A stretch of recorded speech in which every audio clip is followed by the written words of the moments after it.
Bursa CPO ini sudah dinantikan oleh baik pemerintah maupun masyarakat Indonesia.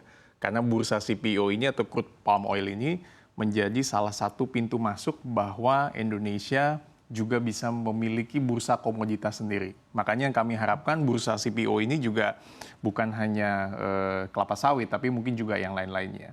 Akan tetapi ini juga menjadi poin yang penting. Kenapa? Karena bursa CPO ini kan kalau sekarang Indonesia masih mengandalkan di Malaysia dan Rotterdam, Pak Bram dan pemirsa.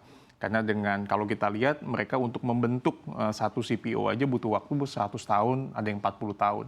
Makanya this is the biggest challenge for Indonesia, bagaimana bursa CPO ini bisa mendapat satu kepastian hukum, legalitas, dan juga bisa kredibel, dipercaya oleh masyarakat khususnya baik di Indonesia maupun di luar negeri. Oke, baik. Pak Riawan, bicara juga terkait urgensi bursa CPO. Apakah memang kalau kita lihat datanya Indonesia memang menjadi produsen CPO terbesar bahkan di dunia. Apakah memang dengan produsen terbesar ini juga mengharuskan Indonesia menjadi penentu harga? Karena kalau kita amati di minyak mentah begitu ya, banyak negara produsen minyak mentah juga tidak menjadi penentu harga di sana. Silakan.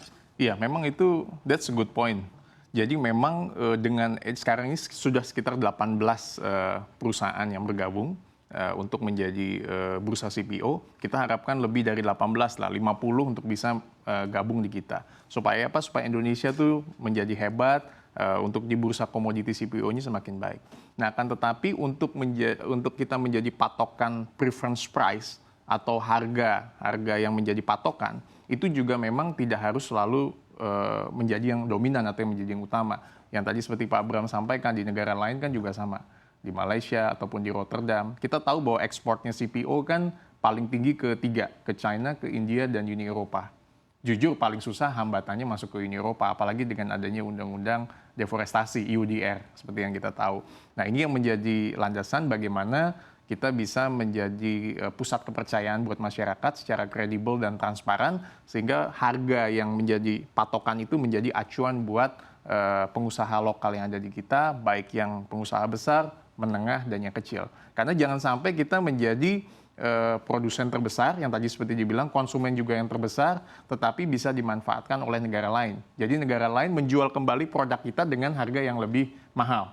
Misalnya dari Malaysia atau Belanda dan beberapa negara Uni Eropa ataupun China. Nah, ini yang menjadi tantangan yang terbesar untuk kita supaya kita bisa menjadi pemain, bursa CPO ini bisa menjadi kredibel dan nyata di masyarakat kita. Oke, baik. Kami juga mengutip pernyataan dari Mendak, Bapak Zulkifli Hasan, yang mana perlu ada pembenahan dalam sistem regulasi bursa CPO. Menurut point of view dari Anda, Pak Riawan, regulasi apa yang perlu dibenahi kiranya dalam bursa CPO ini? Ya, menurut saya yang pertama adalah dengan adanya peraturan Bapepti, nanti kan juga ada peraturan-peraturan Permendak. Nah, ini menjadi penting untuk memberikan sesuatu yang menarik. Jadi layaknya orang mau pindah ke kita, ya kan, dari penentunya misalnya dulu di Malaysia, di Rotterdam, kita menjadi harga penentu, nanti saat ini menjadi acuan, tentu harus ada yang menarik. Misalnya untuk pengusaha, jika mau berpindah ke kita, masuk ke bursa, diberikan satu insentif fiskal dan yang lain-lainnya. Sehingga dia bisa mendapat pengurangan tax, pajak, sehingga mereka mau masuk ke sana. Atau kedua adalah untuk ekspor, bea masuknya misalnya, itu juga diberikan satu insentif. Yang pasti peraturan ini pemerintah harus mementingkan national interest, mementingkan bangsa Indonesia. Kenapa? Karena jangan sampai nanti peraturan ini justru menghambat pengusaha-pengusaha lokal yang ada di kita. Jadi hambatan tarif biasa dilakukan oleh negara lain, walaupun kita bisa, kalau nggak salah sedang digugat beberapa kasus di WTO. Desember ada hasilnya. Tapi harapannya adalah di kita jangan sampai peraturan itu justru memberikan barrier baik secara tarif dan non-tarif barrier. Jadi berikan ruang yang sedini mungkin. Yang kedua adalah perhatikan juga tata kelola, supaya tata kelola itu dipermudah. Infrastruktur juga kan saya rasa sudah di bidang crude oil kan juga sudah dilakukan. Nah, yang ketiga adalah sosialisasi dan literasi mengenai peraturan-peraturan ini. Sehingga nyampe dari skala yang tinggi sampai dengan skala yang middle dan skala yang lebih rendah untuk pengusaha-pengusaha crude palm oil. Oke, ini regulasi juga perlu diamati dan diperhatikan, dianalisa sebelum dirilis sebagai kebijakan begitu ya, yang mana juga tidak merugikan sana-sini, yang mana tidak mengerucut pula pada tujuan bersama. Kalau kita mengamati juga, yang mana andai tujuannya menjadi penentu harga CPO dunia. Sebetulnya butuh berapa lama untuk menjadi penentu harga itu, Pak Aryawan, menurut point of view Anda? Karena memang di situ dibutuhkan kepercayaan atau keyakinan, trustness di dalam menentukan harga. Silakan. Betul. Memang tadi seperti saya sampaikan, pemirsa CNBC, bahwa ada beberapa negara yang butuh 100 tahun lebih. Ada beberapa negara yang butuh 40 tahun untuk bisa kredibel, bisa acknowledge, bisa trusted, yang tadi seperti disampaikan. Nah, Indonesia ini kan baru. Tapi kita bersyukur pemerintah sudah mendorong ini, ada effort yang luar biasa dengan adanya peraturan yang ada. Nah, akan tetapi untuk menjadikan ke situ butuh law enforcement yang bagus, penegakan hukum yang bagus. Karena negara lain itu kan bisa dipercaya seperti di Malaysia atau di Rotterdam, karena kepastian hukumnya kan terjamin. That's the point.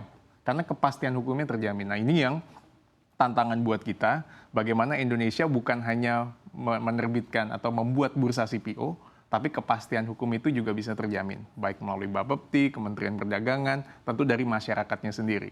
Karena jangan sampai ini kita hanya membuat saja secara formal, tetapi tidak menjadi acuan. Atau harganya itu katakanlah tidak menjadi acuan buat Indonesia sendiri, tetap masih mengacu negara lain. Atau harganya itu sudah katakanlah tidak dibuat-buat atau tidak dalam kondisi yang real. Karena kan harus berdasarkan market price, Pak Bram. Harus berdasarkan market price yang memang teruji, terukur. Kalau di negara lain, kenapa dia butuh waktu yang lama? Karena dia melihat market price. Market price-nya berapa, itu yang di dalam bursa CPO dilakukan. Sehingga menjadi acuan sampai dengan saat ini. Oke, baik. Lagi-lagi kepastian hukum yang sebetulnya di negara kita ini juga menjadi tantangan begitu ya. Apakah kita bisa memperoleh penentuan harga ini dalam waktu yang cukup singkat atau justru bisa jadi waktu yang cukup Karena lama? harapan kita, bursa CPO kita bukan hanya menjadi barometer nasional, tapi harapannya bisa menjadi barometer harga preference rate yang ada di dunia. Harapan kita, karena kita produsen kelapa sawit terbesar di Indonesia, ya kan? Bahkan mungkin di dunia. Oke.